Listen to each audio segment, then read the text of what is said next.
Representative Harris of North Carolina is recognized. Thank you, Mr. Chairman, and thank you to all the witnesses for your time and your expertise that you're sharing today. You know, the federal government cannot simply spend or regulate its way out of America's child care problems. Yet despite that reality, my colleagues on the other side continue to rely on that very same failed playbook today, calling on Congress to pour billions of more taxpayer dollars into failed child care programs that deepen the problem, weakens accountability, and invites fraud.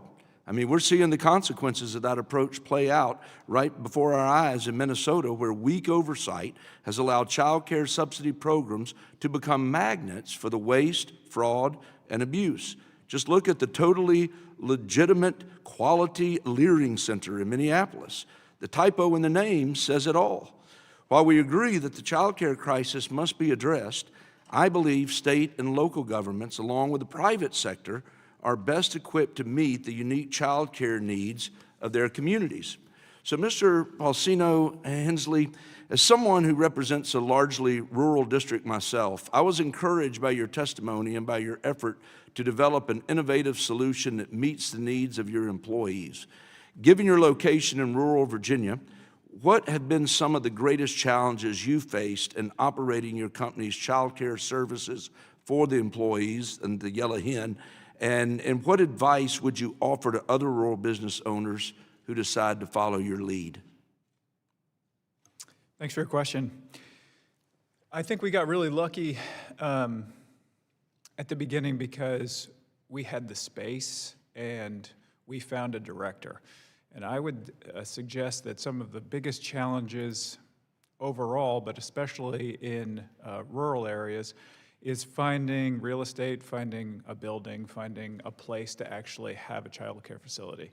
It's an extremely big challenge, especially as real estate prices continue to rise. The other is staffing. We got incredibly lucky to find someone who had just lost their job, but was experienced in licensing and was extremely bright and basically took over our child care center. So, you know, fortune smiled on us, but that's not the case for everybody. Space is at a premium. You know, I sit on the board of my children's school, Blue Mountain School in Floyd, Virginia as well, and they are a licensed early childhood provider as well, and you know they simply don't have the resources or the space to add more children. The need is there. There are many, many children in the surrounding areas in New River Valley who need quality care, but we can't add any more to that space because there's simply not the space.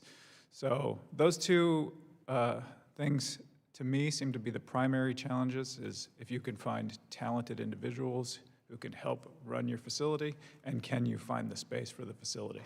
You mentioned the child care benefits at Yellow Hen have evolved, I noticed in your written testimony, since you first opened the facility to focus more on before and after care and a summer program while school was not in session.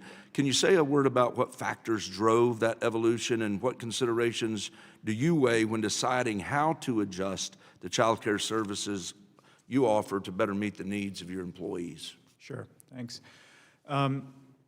Really, that happened very quickly. We were sort of faced with the need to evolve because our long-term director, who had worked for us for almost 7 years, left the business, actually left the country. And at the same time, we had a couple of employees whose spouses got jobs outside of the state, and they took their children with them, as they will do. And that left almost no children, no toddlers in Yellow Hen during the day because we have an aging workforce, as it were, and people aren't having small children anymore. And so my wife and I really wanted to reinvest that money that we had been putting into Yellow Hen, and so we evolved the program into a financial assistance for families by way of reimbursing child care costs, but also investing in an employer-funded college savings fund. Thank you. Thank you very much. With that, Mr. Chair, I'll yield back.